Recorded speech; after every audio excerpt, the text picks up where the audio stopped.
Welcome to the bird media. నేను మీ పవన్ కృష్ణమూర్తి. అమరావతి రాజధాని అనగానే వైసీపీ వాళ్ళకి గుబులు పుట్టేసి విశాఖపట్నంలో రాజధాని మేము పెడదాం అనుకున్నాం, విశాఖని రాజధాని చేసి ఇది చేద్దాం అనుకున్నాం, అక్కడికి ఎన్నో కంపెనీలు తెద్దాం అనుకున్నాం, కానీ వీళ్ళే నాశనం చేసేశారు, కేవలం వాళ్ళ కులం కోసమే లేదంటే ఇంకోటని చెప్పి ఇష్టం వచ్చినట్టు మాట్లాడినటువంటి వాళ్ళకి ఒక షాకింగ్ వార్తగానే దీన్ని చెప్పాలంటే, విశాఖపట్టణానికి వీళ్ళు ఏం చేయడం లేదు కూటమి ప్రభుత్వం అనేటువంటి వాళ్ళకి చెప్పుతో కొట్టినట్టుగా సమాధానం వినిపిస్తూనే ఉంది, ప్రతిసారి వినిపిస్తూనే ఉంది. దాంట్లో భాగంగా ఇప్పుడు ఇంకొక దిగ్గజ కంపెనీ అక్కడ క్యాంపస్ పెట్టబోతోంది. ఎస్, ఇన్ఫోసిస్ వాళ్ళు వస్తూ ఉన్నారు, అలాగే టాటా వాళ్ళు వస్తూ ఉన్నారు. టీసీఎస్ క్యాంపస్ వైజాగ్, అమరావతిలో కూడా పెట్టేటువంటి అవకాశం ఉందన్నారు. దీంతో పాటుగా విశాఖపట్నంలో కాగ్నిజెంట్ ఐటీ క్యాంపస్ ఏర్పాటు చేయబోతోంది. కాపులపాడలో 22 ఎకరాల్లో వాళ్ళ నూతన ప్రాంగణం రాబోతోంది.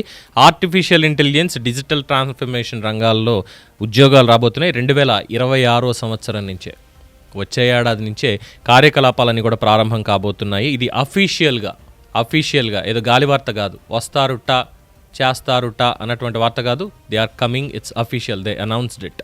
కాగ్నిజెంట్ సంస్థ తమ విస్తరణ ప్రణాళికల భాగంగా విశాఖపట్నంలో కాపులపాడు ప్రాంతాన్ని ఎంచుకుని ఇక్కడ 22 ఎకరాల విస్తీర్ణంలో అత్యధిక వసతులతో కూడిన ఐటీ క్యాంపస్ను నిర్మించనున్నట్లు తన అధికారిక ఎక్స్ ఖాతాలో వాళ్ళు వెల్లడించారు.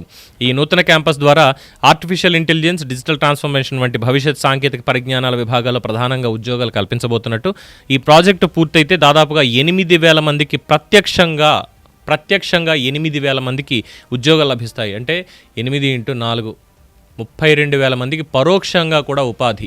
ఈ 8,000 మంది ఆ క్యాంపస్లో పనిచేస్తూ ఉంటే వారి మీద ఆధారపడినటువంటి వాళ్ళ కుటుంబం, ఆ కుటుంబానికి ఇంకా అన్నీ ఎంతమందికి ఉపాధి అనేది ప్రత్యక్షంగా పరోక్షంగా నేను చెప్పక్కర్లేదు, మీరు హ్యాపీగా లెక్కేసుకోవచ్చు.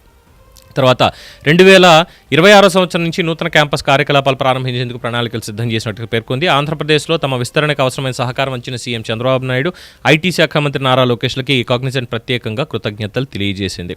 ఈ పరిణామం విశాఖ ఐటీ అభివృద్ధికి మరింత ఊతమిస్తుందని, స్థానిక యువతకి ఉపాధి అవకాశాలను మెరుగుపరుస్తుందని నిపుణులు భావిస్తున్నారు. ఫ్రాంక్లిన్ టెంపుల్టన్ వెళ్ళిపోయింది కదా, పంపేశారు. మిలీనియం టవర్స్ నుంచి పంపేశారు. ఆ పంపించేసిన తర్వాత ఇంకేం వస్తాయిలే అంటే, ఎస్, వీళ్ళు చేస్తున్నటువంటి కుట్రలకి, కొంతమంది చేస్తున్నటువంటి కుట్రలకి ఆంధ్రప్రదేశ్ ఇమేజ్ని డ్యామేజ్ చేయాలి అని కంకణం కట్టుకున్న వాళ్ళకి నిజంగానే ఇలాంటివి కాస్త పీడకలల్లో ఉంటాయి. రాత్రులు నిద్ర పట్టవు, టీవీలు పగులుతూ ఉంటాయి. ఎందుకంటే 8,000 మందికి ఉపాధి కల్పించేలాగా, ఉద్యోగాలు ఇచ్చేలాగా వాళ్ళు 22 ఎకరాల విస్తీర్ణంలో క్యాంపస్ పెడుతున్నారు. కాగ్నిజెంట్ ఒకటే కాదు, ఇంకా వరుసగా వస్తూనే ఉంటాయి.